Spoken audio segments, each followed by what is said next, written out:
I got a 911 text from a very dear friend. It says, can you call immediately? Fearing the worst, I immediately called. He says, I've just got some new information we absolutely have to have, and you need to jump on this immediately. He says, Google is just putting out this brand new social media network that's going to take over everything, and you need to claim your space immediately. So you really need to get on, and I'll send you this process where you get to claim all of your areas on this new Google space. It's called Google+. And it's Google, so they're going to rank it better, and it's going to get better, and it's going to take over all the social media networks. So they have some requirements that you have to jump through and some hoops, and it's not quite the same, but you can get through it and you're going to own that space. And wouldn't it be great to be the first mover? And I smiled and I said, okay, yeah, that sounds great. And I looked at it and then it didn't seem to have anything new or interesting. It was a social media network. If you know what happened, it didn't really turn off. And it wasn't where I needed to be. A lot of the tech people got on it, and there was a lot of tech discussions about coding and things like that, which never really expanded. And in fact, it's really hard to tell what trend is right. In many ways, every couple of weeks, there's going to be a new tool that comes out. It's going to be the new Facebook or the new Instagram or the new YouTube, and it has some minor trend in that socialization network. And as we get more and more of those, there is going to be less and less of it. It will not take off as well because people are not flocking to it. Another was Snapchat that was supposed to take off, and it did, and it took off with a certain population. But as a marketer, I couldn't see how Snapchat was going to be very useful, except for maybe a broadcast format, and we have lots of those. So sometimes saying no to the latest trend because A, it doesn't make sense for your industry, or B, it doesn't make sense for your population, is probably one of the most noble things you can do. If it doesn't match with how you want to market your stuff, and if it doesn't match on the population that it's attracting, and if it doesn't match your message, say no. It's completely okay. If you look at the high-end luxury brands, they're not going in and doing hundreds of TikToks to try and draw the luxury brand people in. You're never going to see Rolls-Royce doing a TikTok video or a TikTok dance in front of a car. It's not their market. It's not what they want to portray. It's not their trend. Another classic example of that is Patagonia. Patagonia has decided to cut down the number of things that they make, reduce and reuse, encourage people to actually repair their material. In fact, if you walk into a Patagonia store, there's a repair department right there to help you repair your stuff instead of getting new ones. Completely counterintuitive to exactly the apparel market. They've cut down their colors because they're now using all recycled materials, and the colors, the bright, flashy colors, aren't good with the recycled materials. So instead of trending towards bright and flashy colors, they're getting more neutrals and more grays because they're sustainable and working. They're bucking that trend. They're going against the entire industry in many ways, and guess what? Do you see more Patagonia logos out there? Do you see more Patagonia material out there? I certainly am. And their products are now becoming more thoughtful and more designed to last over a period of time, opposed to the fast fashion trend that so many people are moving towards.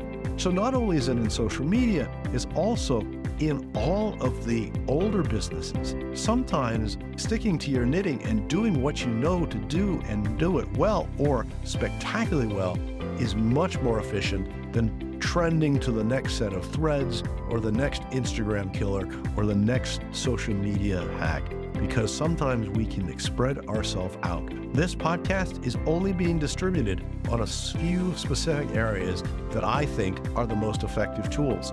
You're not going to see me running out and trying to do all of the other things. Sometimes I'm going to experiment with various other areas, but I'm going to stick to the knitting and stick to what I know. Have you noticed how companies we admire rarely chase trends while others scramble to add AI to their names? Do you know Warren Buffett still reads annual reports on paper? The most enduring businesses aren't built on following trends. They're built on understanding timeless human needs. What fundamental truth about your customers are you ignoring while chasing the next big trend? Every moment you spend chasing trends is a moment not spent deepening your expertise. Your team's energy is finite. Your customers' trust is earned through consistency, not through consistently changing direction. What if the next trend you need to follow is staying true to who you are? In many ways, what we're doing is we're creating enduring businesses that do not necessarily follow every trend, but understand the customer and understand exactly where they are and what they need to do. And in that point, being able to create content and being able to contact them in that way is vitally important. And therefore, expecting to be able to broadly distribute or broadly buy advertising is a disservice that the social media industry has done to us. That it's so cheap to advertise, it no longer becomes valuable. What we should be doing is marketing to our customers where they are and recognizing that there's value in that. And in many ways, what we do is create this one-to-many approach instead of really understanding exactly who your customer is and reaching out to them in a way that they feel comfortable doing it, in a way that they find as valuable.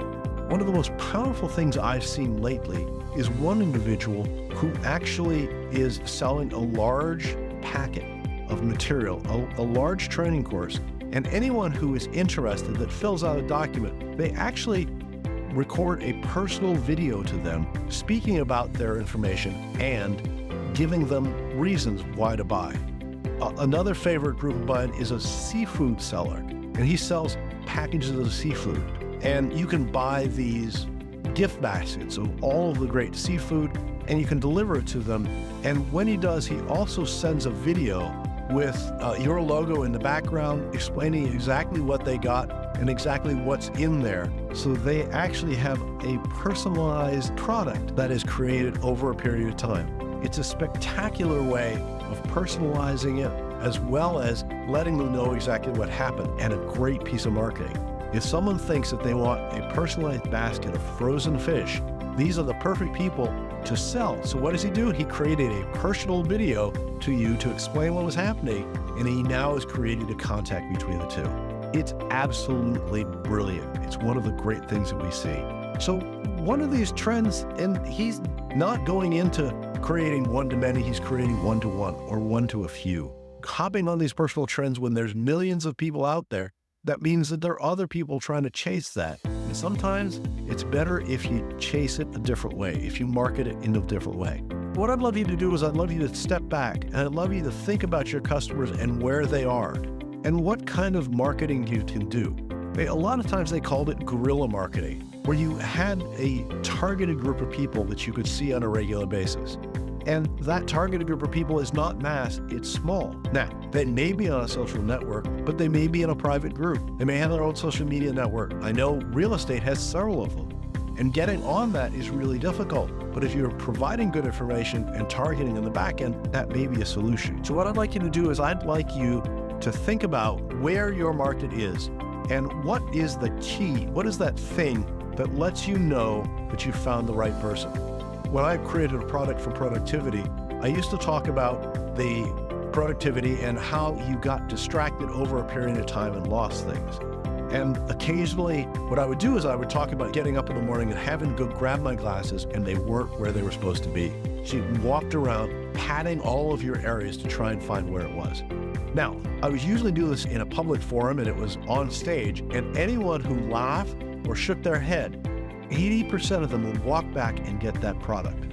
I knew that was my target audience. I knew that they were overwhelmed and they wanted to be productive. And if this small little product could make them more productive, they were going to buy it. So therefore, more and more would I find and be able to get in their heads and talk in a way that they were comfortable with. And therefore, they bought my product. So the personalization, the niching down, the understanding of exactly who it is and where they are is exactly what you need to be doing. So take a look at that. Figure out where your customer is. And if you've ever had a sign to tell you that this is the customer for you, kind of like my glasses example, put it in the comments below. Let's continue the conversation, and I look forward to talking to you soon. Thanks for tuning in to today's episode on the Strategy Session, where we take your business from stuck to unstoppable. Here's another video I think you'd enjoy. If you found these insights valuable, remember to hit the like button, subscribe to our channel, and ring the bell for notifications on our latest videos. Want to transform your business with expert strategies? Schedule your strategy session today by clicking the link in the description below. Remember, you're not just marketing, you're making history with Venture Gained. See you in the next video.